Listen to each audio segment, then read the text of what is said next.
Yo, what is up? What is going on? Oh, come on. Hold on one second. Let me do something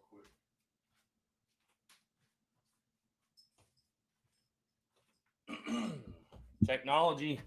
Technology is great until it isn't.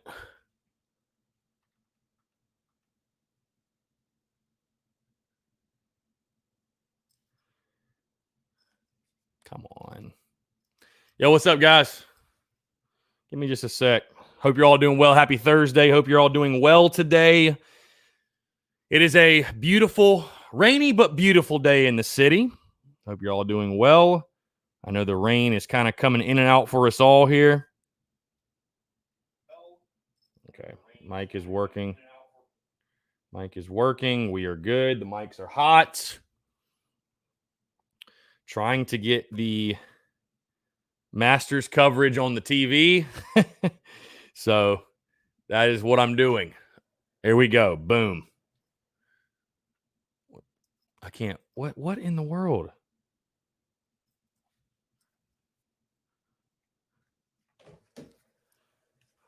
So please forgive me. I'm playing this on my. So I would spin the. Maybe I can do it. Basically, the TV in the studio has got the Masters on right now. So if you see me looking over, that is why. I would put it here on the live stream, but I don't think all of you want to watch golf, so I'm not going to force that upon anyone. So again, taking your questions, comments, calls. We are talking South Carolina, Ole Miss mainly, obviously, as we're now just 2-3 days away from kickoff. Lot to get into, obviously, here on a Thursday. Dropped the show this morning, episode 316, diving into Ole Miss. The breakdown of them. Yeah, the good old Tank. Shout out to Gamecock Lacrosse. I think I've worn this on here before, but I love wearing this thing around the house. It's so comfortable. But yeah, so talking Ole Miss, dropped the show this morning, full Ole Miss breakdown, storylines, key matchups, keys to the game, all that good stuff. So you guys have questions, Ole Miss, would love to take those and talk about that. You want to talk Masters, we can do that. Like I said, I've got the coverage on right there on the TV in the studio. So Cody Gaskin says, if LSU can put up 52, imagine what Ole Miss will do. Yeah, I haven't really settled on a score prediction yet. Haven't settled necessarily on a score prediction yet. And obviously that will come sometime today because I'm going to give my prediction on the show tomorrow. But I haven't given my score prediction yet, but I mean, there's going to be a lot of points. I think the under still is the good play. I think it's the best bet, no question. But there's definitely going to be a lot of points in my mind for sure. So, RJ, a.k.a. J-Rock, we don't give Harrison Fenwick at least 20-plus carries in the first half. It's a piss-poor game plan. 20-plus carries in the first half, you think? See, I don't disagree with you. I mean, I think South Carolina needs to run the football, but they're going to have to be able to throw it. They're just going to have to. I mean, you got to keep up with Ole Miss. And one of my keys to the game is bend but don't break. That's going to be huge. I think winning in the red zone, you've got to win in the red zone. They're going to get their yards, obviously. They're going to make big plays, but keeping them out of the end zone, making them kick field goals. But I wonder what the game plan will be like. I genuinely wonder what the game plan will be, especially when you think about this, guys. I mean, Will Muschamp's not stupid. The guy has to know he's coaching for his job at this point, right? He has to know that's the case. So do we see this team be a little more aggressive offensively? Do we see them going for fourth downs? Do we see them not kicking field goals? Because field goals is not going to beat Ole Miss. It's just not. You're going to have to score touchdowns. You're going to have to score touchdowns. So I just wonder, is the game plan different in regards to how much they run the football, how often they run the football, whatever. I'll be really interested to see. Again, you guys want to talk Masters, we can do that as well. I've got it on the TV right now. Got to have the Masters coverage. It's Masters Thursday, as you can see above me, a tradition unlike any other. I love it. I love it. I know my buddy Philip Carter Harris isn't a huge fan, but that's okay. That's okay. Not everybody's a golf fan. It's all cool. But, yeah. So, again, taking your questions and comments, guys, talking Ole Miss. Obviously, it's crazy, too, going into this game this weekend. Like going throughout this week, it's almost felt like you'd almost forget there was a game this weekend. You genuinely would almost forget there was a game this weekend just due to the turmoil. And I'm going to have a quote about that later. Today, I'm going to have a clip about that on social media, just the turmoil around this program and all of the banter and you got fans going at players and players going at fans and coaches. And it's just a shitstorm. It's a swirling shitstorm. So, we almost forget there is a game to be played Saturday night on the football field. What does South going to do with that opportunity? We'll just have to wait and see. Let's see. Ryan Clark says 35-17 Ole Miss. Michael Castleton, I think Doty shows off. We still lose, but we see sparks. SEC football too. Do you think Carolina can put up more than 35 on Ole Miss? They're going to have to win. I mean, I think this is a game, genuinely, you're going to have to score upwards of 38, 40, 42. I mean, you're going to have to. Nobody's been able to stop Ole Miss. Why would South Carolina? Ole Miss is averaging 215 rushing yards per game. South Carolina has given up over 200 yards rushing in 3 straight games. Why would that change in this game? What about this game makes you feel like that's going to change? Cody Gaskins says, what's a scenario with this game that you would see Muschamp just not return as the coach after a loss, score yards, giving up, things like that? Yeah, I think if South Carolina gets thoroughly embarrassed again, if you're seeing like a 45-7 type of game, which I don't think it'll be that bad. I think Ole Miss is horrid defensively, and the Gamecocks will score. But yeah, if it's some embarrassing blowout loss, listen, if Ole Miss covers, I think, which they're again a double-digit favorite, they're a 10.5-point favorite. And it's funny, I released my keys to the game this morning, my graphic or whatever, and I said, these, what does South Carolina need to do to get a big road upset? And people are like, oh, would beating Ole Miss really be considered an upset? Well, when you're a double-digit underdog, yeah. I mean, it's an upset. You're a double-digit underdog. You're a bigger underdog to Ole Miss than you were A&M, which is just hard to fathom. So, I think if Ole Miss covers that spread, if they beat you by 2 or more touchdowns, man, it's going to be the wheels will be turning. Let's just say that. Phil Carter Harris, I felt numb, low confidence heading in the A&M game, but I truly think Ole Miss is a winnable game. Team has to show up at Oxford, obviously. Phil, that is the life of a Gamecock, that inner Gamecock coming out of you. I love to see it.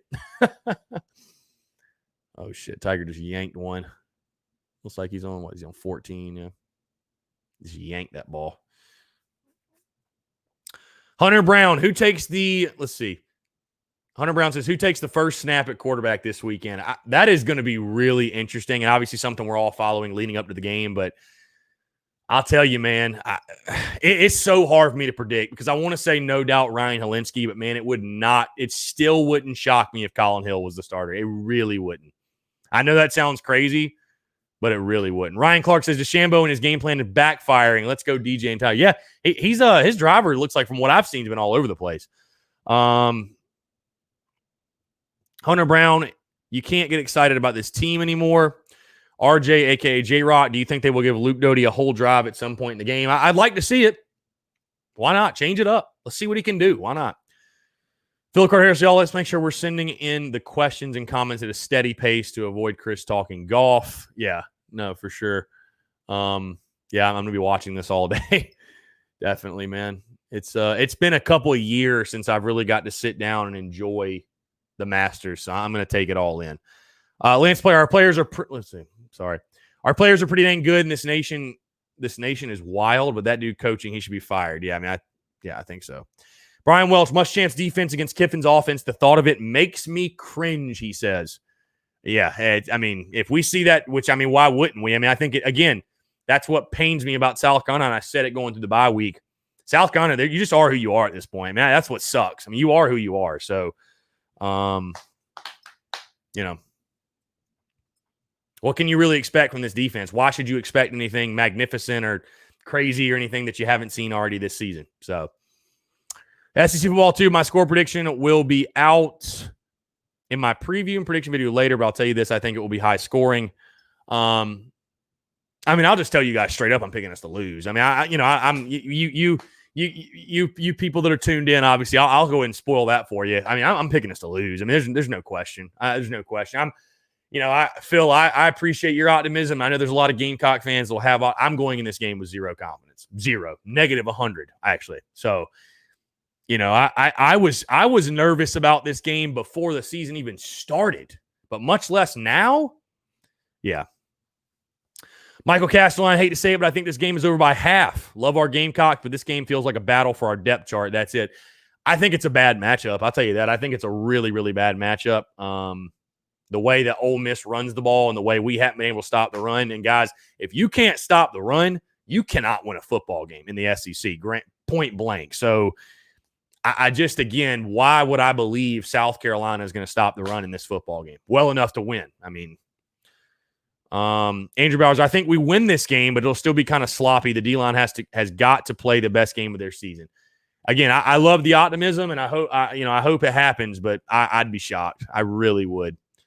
Cody Gaskins says Carolina let all these other teams put 40-plus, and the best offense we'll face this season is up this weekend. Don't be surprised if 60-plus points get put up. Again, I don't think it'll be that bad, but it'll be pretty bad.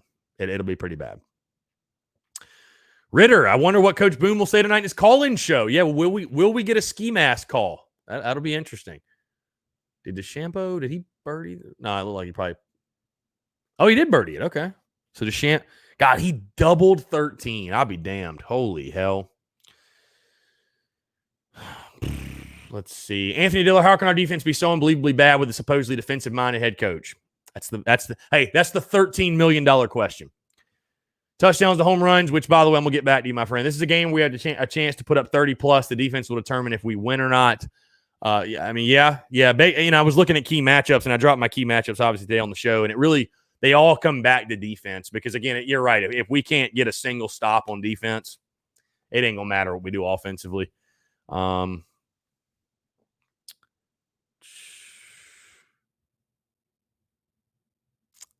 Phil Carter Harris, Ole Miss offense is legit, but we can stomp on their defense. Give Harris the damn ball. Would love to see JC and Izzy grab a couple picks.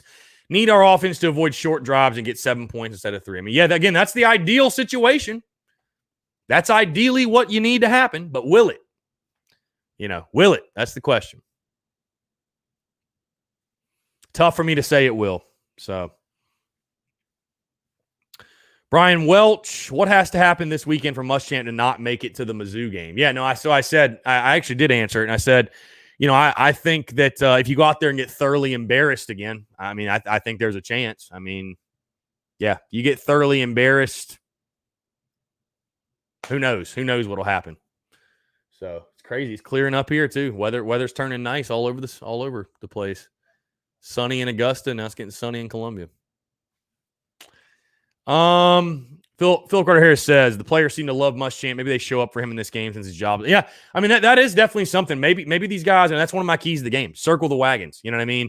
Block out the outside noise. Use the banter. Use the criticism, the whatever you want to call it, as fuel to the fire. And play for their guy. These guys have said they. Wow. Rom went short in the water, I believe. Pretty sure he went short in the water. Damn. On 16. Yeah, I mean, how do these guys, these guys say they take a bullet for Will Muschamp. How do they play? You know what I mean? Are we see an inspired football team trying to save their head coach's job? I'll be interested to see the way they come out. So, Andrew Bowers, when was the last time Ole Miss beat us in football? Sir, that would be 2000 and let me think. We beat them we got a 3-game winning streak. We beat them in 18. We beat them in 09. And we beat them in 08. So, yeah. Right? Yeah. So, 2004. That game in 2004 at Williams-Brice. It's been a while. Series is tied, by the way, 8-8, believe it or not. So, whoever wins this game will take the lead in the series. Lance Player, for the first time in the season, as you know, I never pick us to lose, but today my pick is in 43-24. We lose. Yeah, I mean.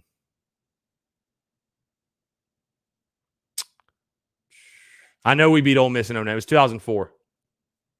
2004 was the last time Ole Miss beat Carolina. Oh, that's a great shot. That is a great shot. Brian Welch, I did not bet on the Masters. I did not. My pick to win I think Patrick Cantlay is not getting talked about enough. He played really well at the Masters and has been playing well this year. So I think Patrick Cantlay could be that sneaky pick.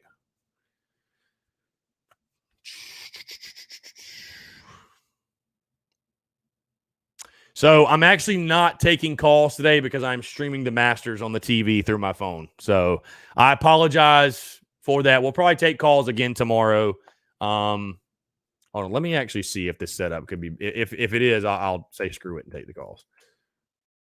You guys want to call in? I'm not gonna limit that. Let's see.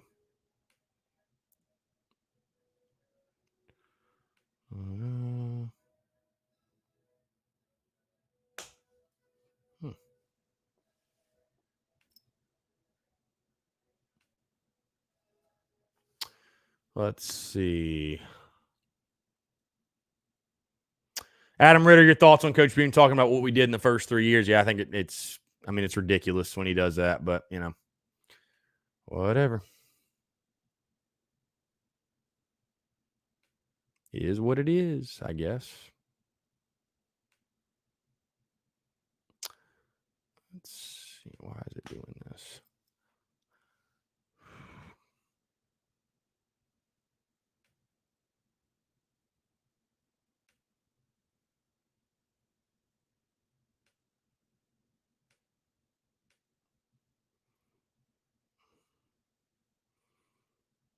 Okay, here we go. All right. I will take your calls now. Let me open up the phone lines. I've actually got it on my computer now. Let's see. Carolina Warrior, trust me, we'll be Ole Miss by 10, and the fans will be feeling good, and the players will call us out for being just hypocrites. Jesus.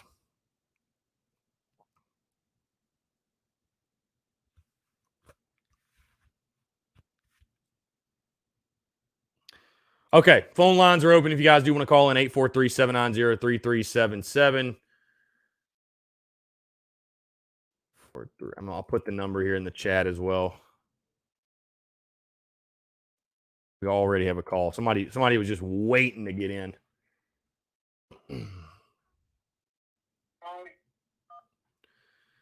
Yo, what's going on, man? What's happening, Chris? Not much. How are you? I'm doing good. Hey, you really don't have an answer for everybody that texts in about Carolina. You really, there is no answer.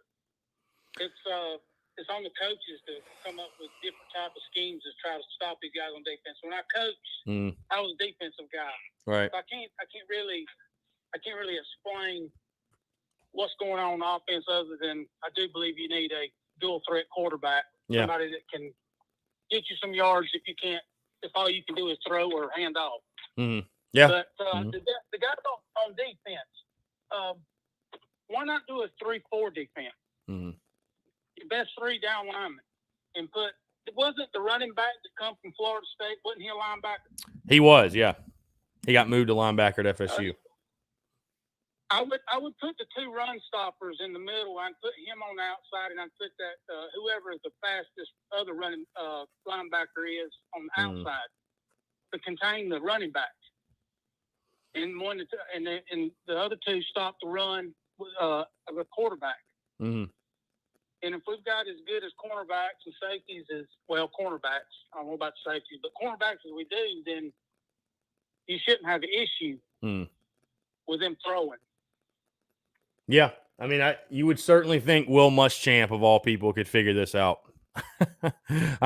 I definitely don't pretend to know more about defense and X's and O's than Will Muschamp does. I mean, so I think we have good players. So, I mean, it's baffling. There really are no answers. You are correct. There's no definitive answers. And I mean, you can drive yourself batty trying to watch film as a fan and then say, oh, we need to fix this and do that. But at the end of the day, there's a disconnect. You know what I mean? There's just a disconnect defensively and throughout this team. I mean, there just is. And I think we all kind of know and sort of have a good feeling where that disconnect is. You know what I mean? So, I mean, that's what frustrates me, man, is it's week 8 of the SEC season. You're going into your 7th game. And unfortunately, I think this team just is who it is. I don't know. I mean, I'd be utterly shocked if South Carolina went out there and had some dominating defensive performance this weekend. So I think, unfortunately, man, this team is who it is, and we can try to convince ourselves that, these adjust, but I think as long as the head guy's there, I don't know how much can really change, man. So, and I mean, I hate to sound like down in the dumps, but I just, after getting my teeth kicked in 2 straight weeks, I'm not going to allow myself to get up for this game in that regard, like convincing myself that we're going to see something that we haven't seen all season, really. I mean, so. Well, I've always been pulling for him since about 1980. Right. I know exactly what you're talking about. I've seen the 0-11 years. Right. I've been through that, and then I've been through the Morrison years, yeah. which I thought, to me, he was probably the best coach we ever had. Mm-hmm. And I'd love to be wrong, by the way. I want to say that. I'd love to be wrong. So I know we all would. Spurrier had talent. Yeah. But you'd win a big game, and then next thing you're in, they'd break your hearts, and then they'd lose somebody like Kentucky. Yeah. Mm-hmm. It don't make a bit of sense. Mm-hmm. And it was always like that with him, because he had the talent there to go to more than one championship game. Right. I think he had at least 2, if not 2 years, maybe 3 years. He should have been in the SEC championship. Yeah. Oh, yeah. I mean, you can make a case for 11, 12, and 13. There's no answer for this team, and I really believe that the defense just gave up last week. Well, yeah, I mean, or last. Yeah, I mean, I could see it. I mean, yeah, they were tired. They've been on the field the whole time, and they were just. I think they were just gassed. I think they give up, and some of them play hard. And I mean, you don't, like I said, you don't never know what the comments from I guess that tight end said the other day, but you can sit here and be a coach. But when I coached, I coached defense, and I don't know what has happened to Rick Sandage. Oh yeah. I mean, you got 4 and 5 stars defensive linemen, and you're seeing the ones I think is probably the seniors out there. Yeah, they haven't done nothing. Yeah, I mean, that's definitely something I agree with you. I was actually talking about this with somebody yesterday. I think that it's just crazy how at South Carolina we get, whenever we get a 5-star, he needs a year or 2 to develop, and he's not ready to play. And everybody else that gets 5 stars, their guys come out there and they're balling out from week 1. They're starters and they're big time players. And we got Zach Pickens and Jordan Birch, and hell, you barely even heard the names this year. I mean, how is Zach Pickens not a starter? I mean, that blows my mind. With all due respect to Keir Thomas and Jabari Ellis, my God, if Zach Pickens isn't better than either one of those guys, he's a bust. I mean, there's no other way to put it. He's a bust.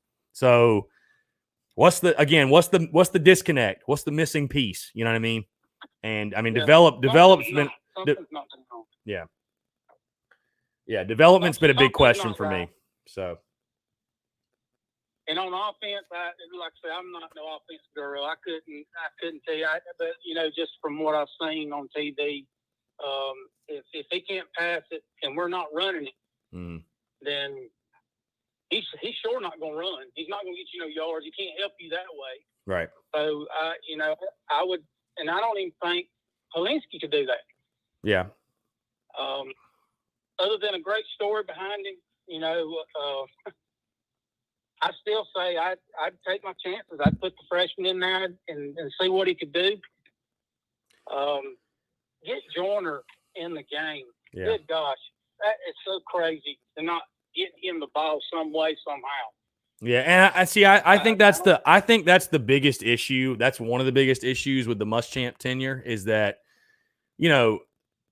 fans want to understand to a degree. They want to be able to have there be some sort of rhyme or reason why things happen or why they don't happen. And I just feel like with the Muschamp tenure, I mean, it's all just confusion. I mean, there's just so many questions, like you're saying.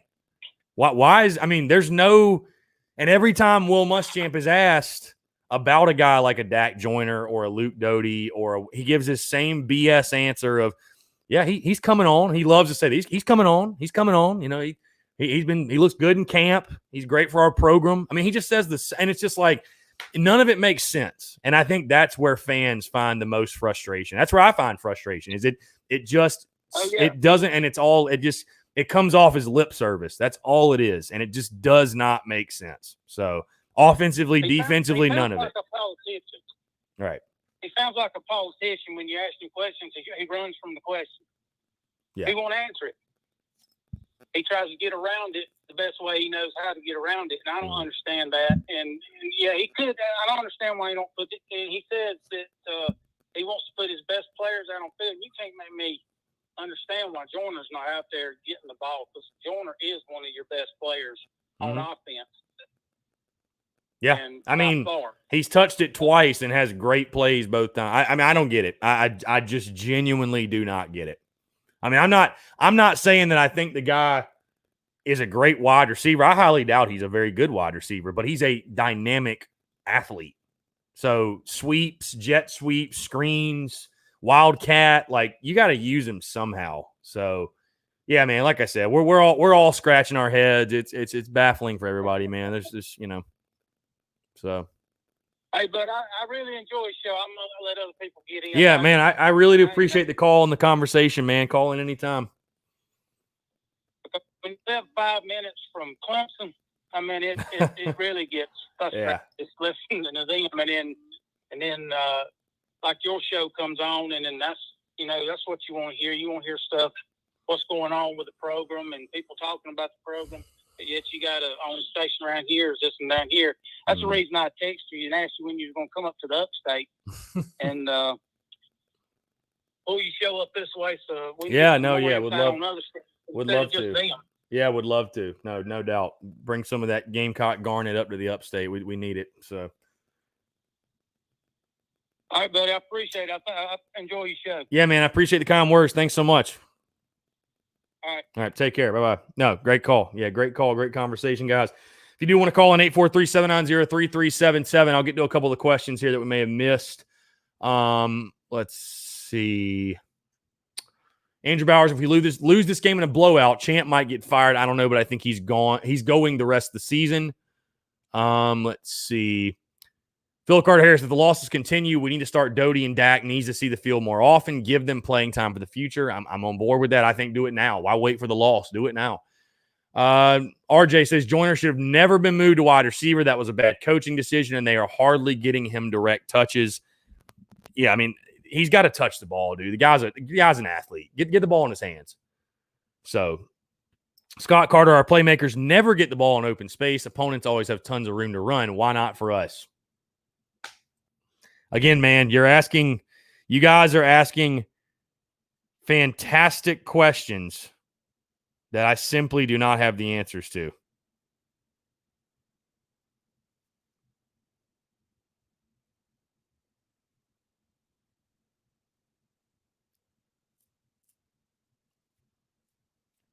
Again, guys, taking your questions, comments, calls, 843-790-3377 if you guys do want to call in.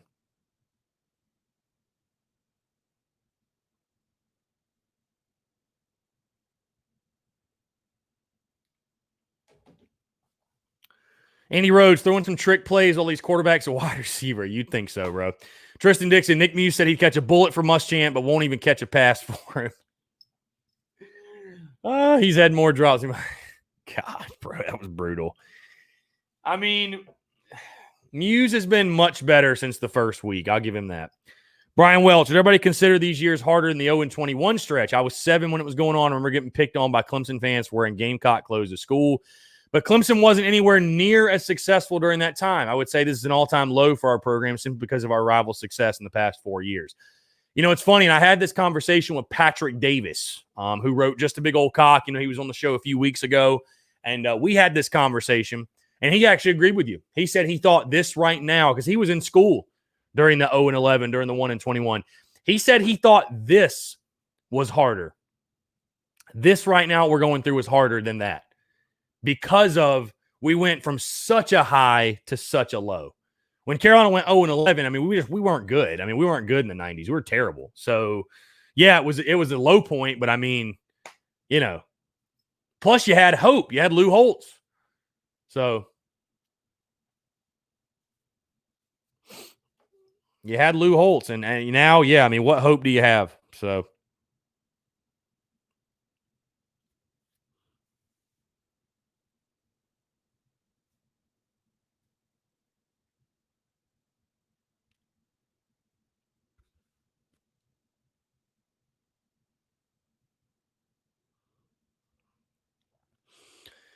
Again, guys, taking your questions, comments, calls, 843-790-3377, 843-790-3377.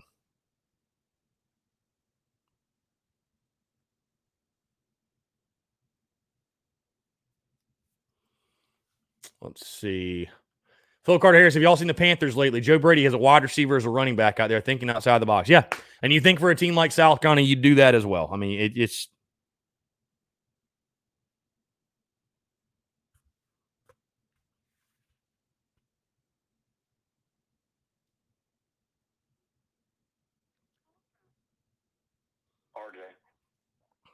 go ahead and take this call. Yo, RJ, what's up, man? Hey, what's up, man? Not much, just hanging out. Yeah, good, man, good. A couple things for you real quick. So, it's looking like, unfortunately, Hugh Freeze might be kind of out of the question for the next, coach candidate there. But I really like Chadwell, man. And I know I've talked to, some other Carolina fans and stuff. A lot of people think, well, what is he really doing? What, schools have he coached at? But I think if you look at the guy, man, I mean, all these, places that he goes, I mean, he builds teams up. He makes the most out of the talent, and, there seems to be good player development. So I think if you take the talent that we have at, at USC and the facilities and everything that we have, I mean, and being the offensive, minded coach that he is, I mean, I think he can do some pretty good things. Yeah, no, listen, I mean, that's one of the things I do like about the Chadwell, his name being in the conversations, a guy that's been at smaller schools, like you said, build him up and gets the most out of the talent. And you think, what could he do with SEC talent? So, yeah, no, I mean, I have no problem with South Carolina taking a chance on a flyer like that and letting a guy come in and build South Carolina up and kind of make it his own. Yeah, I mean, I got no problems with that. So, none at all. I don't think that'd be. I mean, and here's what I said yesterday, man. I don't know if anybody caught this. There's not a guy you could hire right now that had a worse track record than Will Muschamp when you brought him on. I mean, honestly, like, I'm not saying just go hire anybody, but like, who could you hire today that would be a worse hire than Will Muschamp was at the time? I don't know that there's a guy out there that's as bad as he was. Really? I mean. Yeah, that was questionable. Me and my brother-in-law back, when we first found out that's who they had hired him, we was like, like really? I mean, especially after what had happened with him in Florida, but Mm-hmm. Yeah. I mean, I guess everybody deserves a second chance, but as we're finding out now, right. I mean, like I said, there's nothing against him, but I just don't think he's cut out for it. I actually think he serves better as, I think he's kind of better at like maybe the coordinator thing, working under a coach. Yeah, I think it's probably his, yeah. I think once the South Carolina thing runs its course and he's fired or whatever, yeah, he's let go. Yeah, I think he'll go back to being a DC. Heck, I mean, you think? Well, I mean, Will Muschamp's a football guy. He ain't gonna stop coaching, but he ain't gonna get another Power 5 head coaching job. I can tell you that right now. I mean, you would be he might get a head coaching job at a small school, but yeah, he'll probably be a DC. Heck, I wouldn't be surprised if he's a DC in the SEC. I really wouldn't.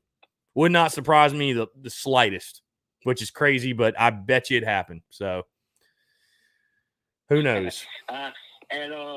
And real quick, not trying to hold you up too long. Just kind of just as a fun thing, even though I don't know, it probably wouldn't be realistic for him to achieve. But just how to just kind of play that that fun side of things. What do you think? Like, let's just say they brought him back for next year. Mm.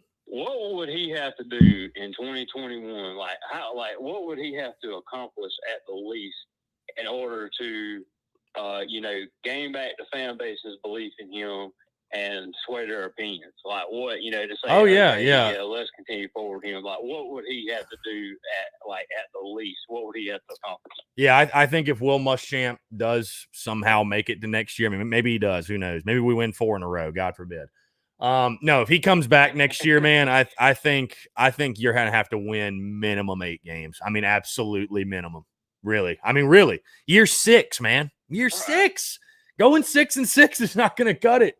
I mean, it's you're gonna have to win at least 8 games. I mean, really, to win over any semblance of the fan base at that point. But I don't see it, man. I think the dude, he is who he is, and hell, hey, here's the problem too. With this recruiting, you're not bringing any game changers in this recruiting class, most likely.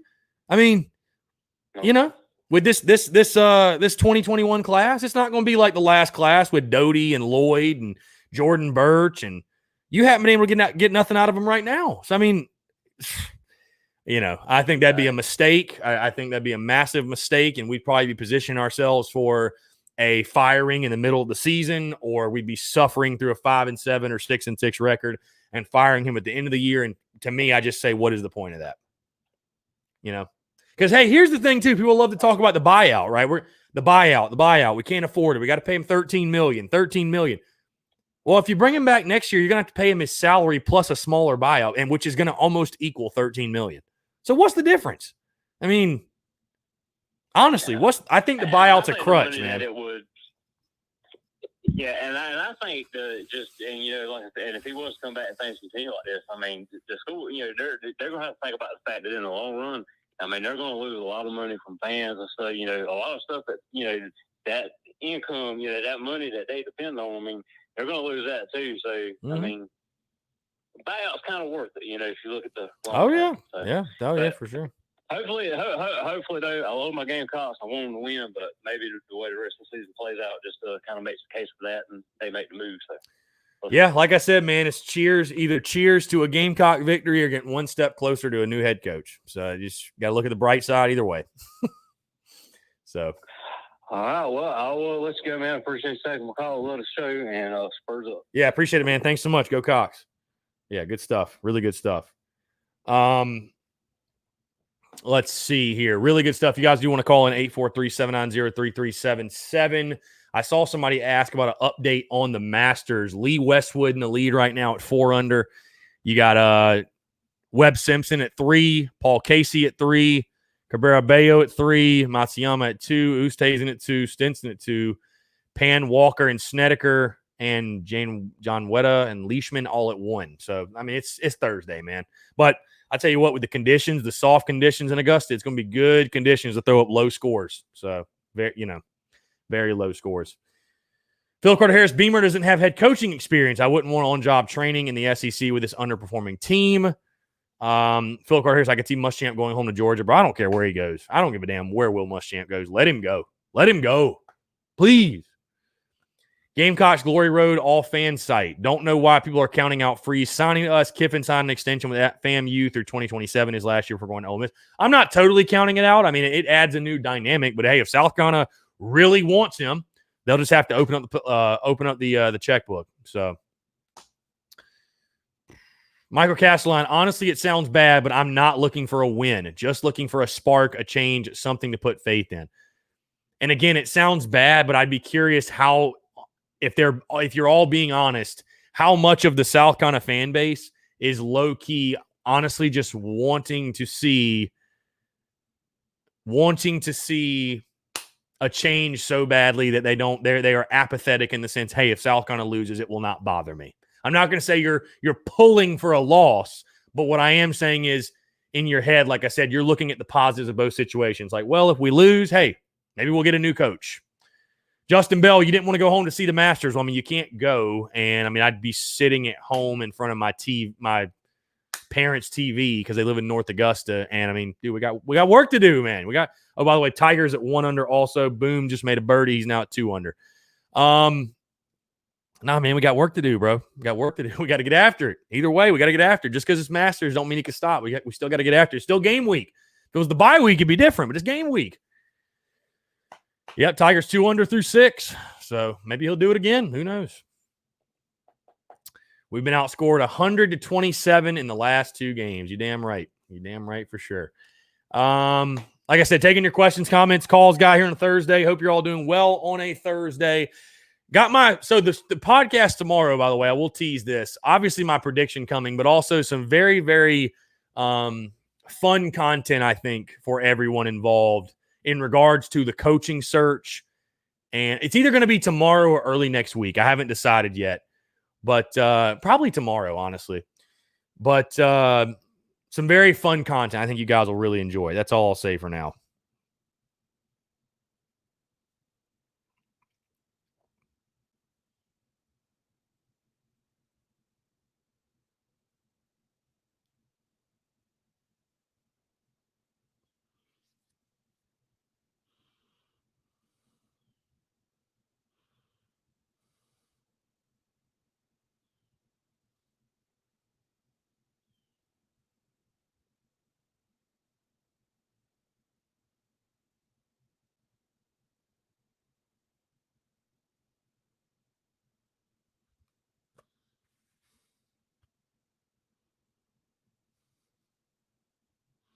Again, guys, taking your questions, comments, calls, 843-790-3377. Justin Bell, what do you think about Sean Elliott? I think we could do better. I mean, I know people have a soft spot for Coach Elliott. And I mean, I think he's an awesome dude and everything, but I think we could do better.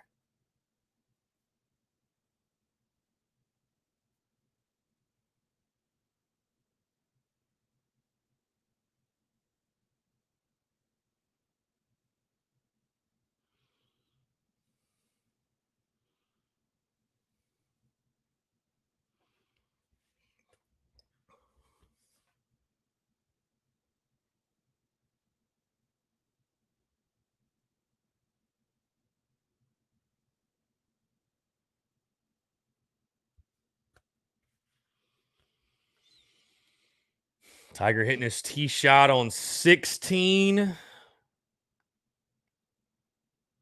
Wow. Get in the hole. Get in the hole. Wow. Dude, Tiger just stuck it like a foot. Well, he's probably about to make another birdie. Damn. Tiger looking good.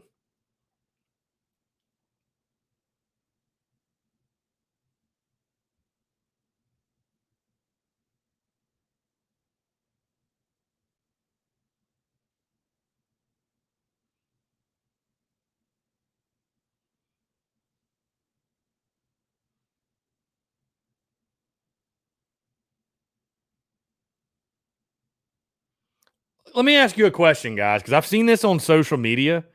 Do you guys think it would be an upset if we beat Ole Miss? Because I think it would. I mean, we're literally a double-digit underdog. It would be an upset. We're not expected to win the game. Like, that's an upset. That's literally the definition of an upset. I mean,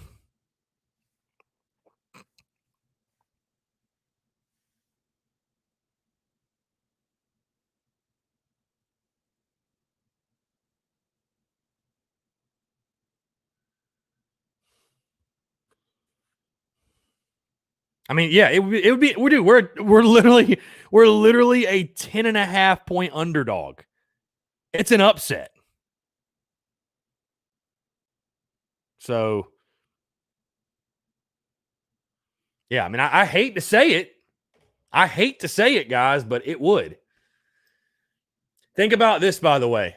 South Carolina has been the underdog in every game except Vandy. Every game. I mean, that is wild. We've been the underdog in every game except for Vanderbilt. Golly. Yeah, again, I'm just asking you guys because, again, I see people commenting like, you think it'd be an upset if we beat Ole Miss? And I'm like, I mean, we're a double-digit underdog in Vegas. I mean, that is an upset.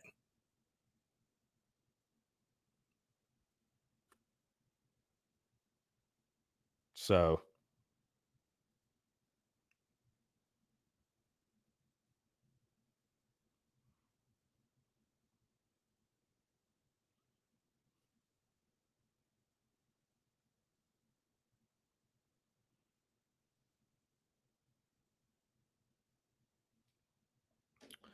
let's see. Anthony Belt, I don't believe we can stop Lane's offense. What do you say? I don't think we can fully stop them. I mean, again, I think it's got to be bend but don't break. Their offense is just too good. You're not going to completely stymie them. So you've got to find a way to win in the red zone.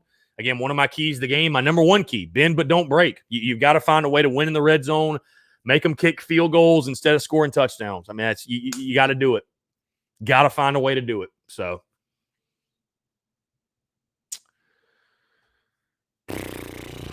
let's see. Looks like we got a call here. We're going to take this. Brian. Yo, what's up, man? How are you?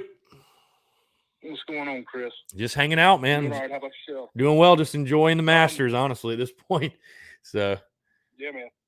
I just had a question. I just wanted to ask you, how would you rather have a head coach like Hugh Freeze with a lot of baggage and all that that's a lot of questions about, or would you rather have somebody like a Chadwell or a Napier that's almost kind of a clean guy so far as we know, and just that's got a proven win, but it's only in the Sun Belt. But of course, he's proven that he can win games, at the D1 level. But which one would you rather have? So, I mean, of course, there's pros and cons to both, right? I mean, Hugh Freeze has won at the SEC level, and he's won everywhere he's gone. But, of course, he has the baggage. He has the sanctions, and he has his personal troubles and whatever. And, again, people deserve second chances, whatever. But, that's a real thing. That's what he has on his record. And, of course, the whole Chadwell Napier thing is, they're clean as far as we know, and they're also winning, but they haven't done it at a big school. Do I prefer one or the other? I mean, if I had to pick, I'd rather roll the dice on the Chadwell or Napier guy. Listen, I'm not going to be upset if they go the Freeze route. I mean, at all. But I don't know. I hate to compare it to Clemson, and I mean, but Clemson took a chance on a guy. You know what I mean? And I'll just say this: they're going to go through the vetting process, and they're going to interview these guys, which is obviously what they should be doing. It should be a very thorough interview process. And what I'll just say is this: I'm not going to be upset if you go either way. But if you truly, if you talk to, say, Jamey Chadwell and he just kills the interview, and if you really feel like he's the guy, do not let the fact that he hasn't been at an SEC school, for example, hold you back from hiring him. You know what I mean? Because, hey, Dabo didn't have any experience. Dabo was a nobody. He was whatever. People thought it was a terrible hire. And I mean, I'm not saying that, that's a foolproof plan. And I mean, I think Clemson got really lucky to a degree, and it just kind of all worked out for them. But I kind of like the idea of getting maybe a lesser known guy who can come in, make South Carolina his own, not be damaged goods from another school. You know what I mean? So again, I'm not going to be thoroughly upset if they hire Freeze, because it's kind of like I said yesterday. I think at this point, probably most fans would agree, and as bad as it sounds, I think almost anybody would be an upgrade. But right.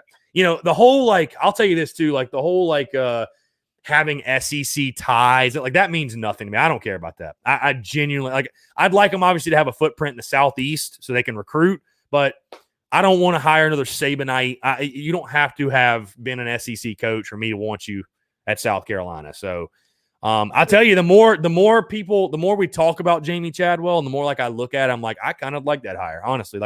I'd like just taking a flyer and giving a guy a chance, and let him run with it, see what happens. I'm the same way. Yeah, I'm the same way you are with the Hugh Freeze thing. I'm not the biggest fan of him at all because of everything, but right. I'm the same way. Anything is better than Will Muschamp right now. I think we can all agree on that. But my thing is, I played baseball at Charleston Southern University for 4 years, and when I was there, my first 2 years, they had Jay Mills as their head coach. He's an out-of-date guy, almost like Bobo, just tried to run that 1990s offense and all that when everybody was going into the spread option thing.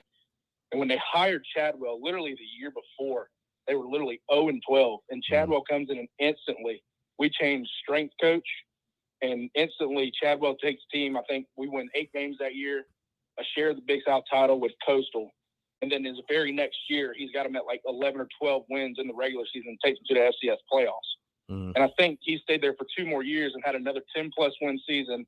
And I'm pretty sure he had 1 more 8-win season. But those other 2, the other 8-win season, he lost to like North Dakota State at North Dakota State, lost to an SEC school. So those losses, I mean, and by the way, that North Dakota State loss was like a 2-point loss. So you look at it, and when you see it firsthand, like I did at Charleston Southern, the guy literally came in and changed the culture like instantly. And I want to say this, I know everybody likes the Ole Miss strength and conditioning coach that we got and everything, but I'm telling you right now, Jamie Chadwell coming over, if we could get a package deal with Chad Scott, the strength and conditioning coach that came from CSU and now it's Coastal, I'm telling you Jamie Chadwell's culture starts in the weight room with that guy right there. All the stuff that you saw on Sports Center with the wrestling and all that stuff, I'm telling you right now, that culture that Jamie Chadwell brings starts with him.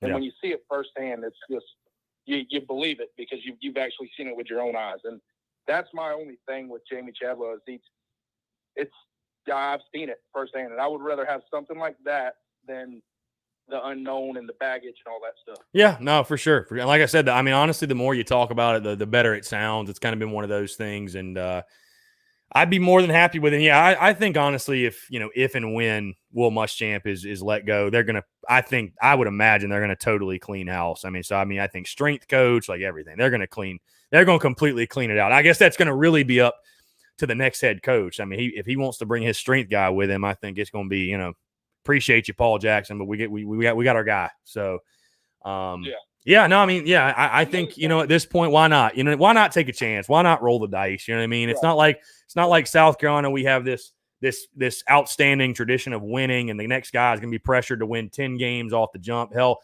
the next coach, I think he's coming into a great situation. If he just makes Carolina football exciting to watch again, we're going to be at the edge, jumping with joy. So, I mean, I got one more thing, and I'll let you go. Yeah.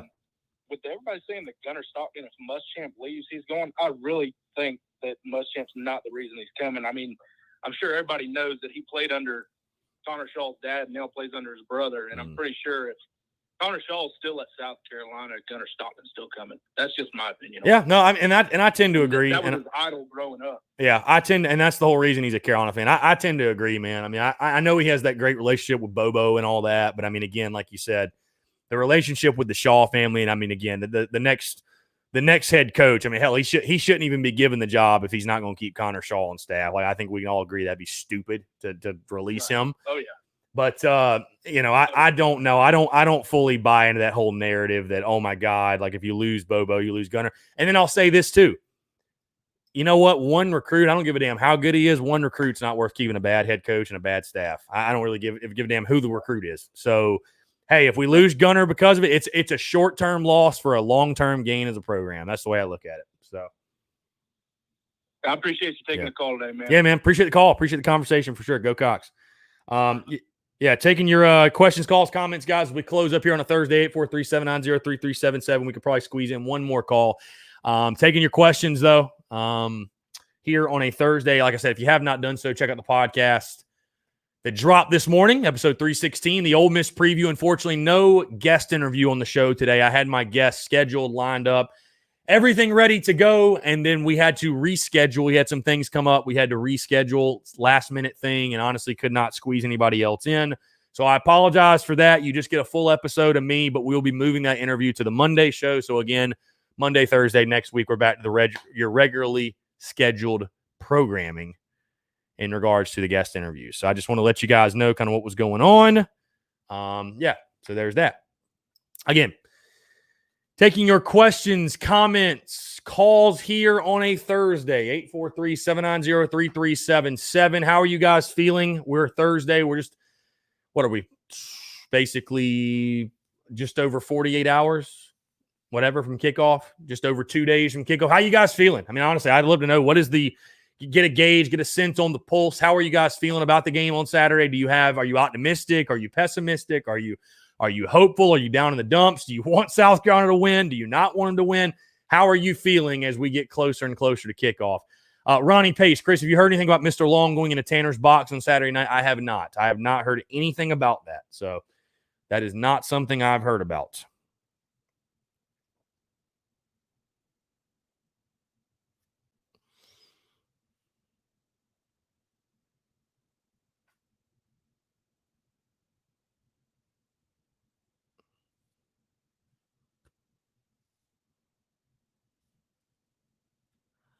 Let's see. John Gibbs says 55-35 Ole Miss. Lane is going to put up points. I agree. There'll be points for sure. Michael Casterline says, I'm oddly hopeful, but realistic. RJ says, I'm hoping we can win. If we can score, we got a good shot. Yeah, I mean, you're going to have to win a shootout. There's no question. Cody Gaskins is a true Gamecocks fan. I want us to get slapped up and down the field to put the nail in Muschamp's coffin. I mean, hey, listen, I'm like I said, I am going into this game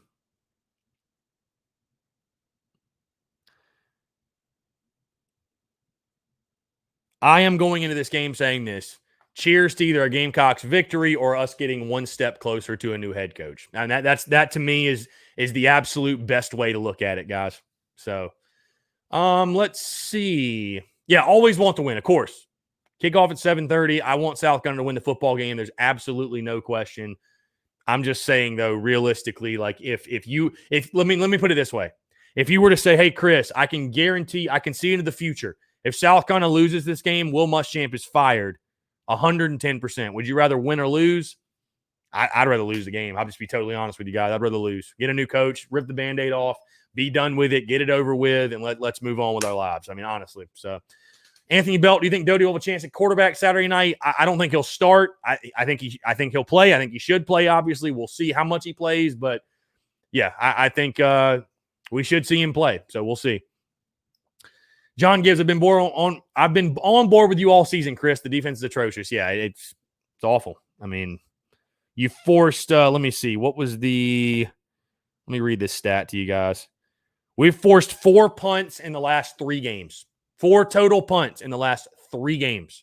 Again, we can continue to have the conversations about offense and quarterback and lack of playmakers and this and that. But guys, if you can't force punts defensively, you can't win. I mean, you just cannot win.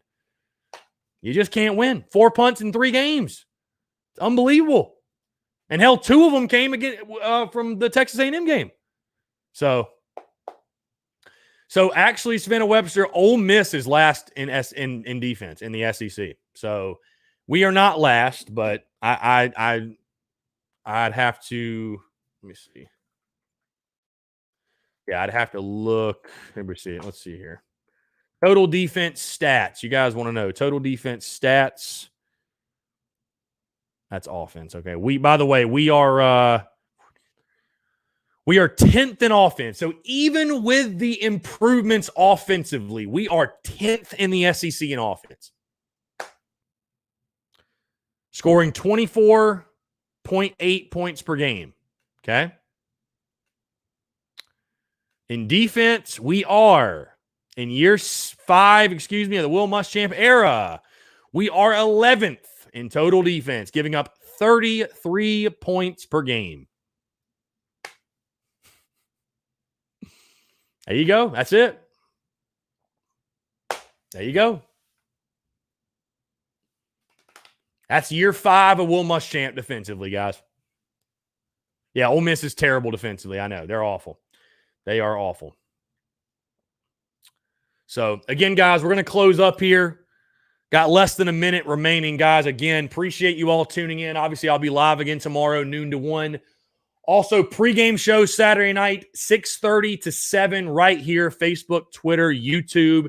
You guys can find it there, the Daily Crow pregame before Carolina takes on Ole Miss. Also, like I said, quick reminder, check out the podcast that dropped this morning, episode 316. I break down this Ole Miss game in its entirety, just talk about Ole Miss in general, top storylines, key matchups, keys to the game. Tomorrow, I will give you guys my official prediction for the game.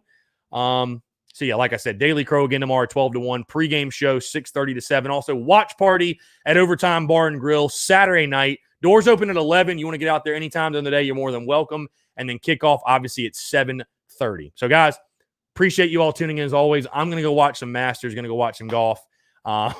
Appreciate you all tuning in. One last question. Cody Collins says, if Coastal played us Saturday, what would the score be? I don't want to say. Hey, appreciate it, guys. We'll talk again tomorrow. Thanks so much.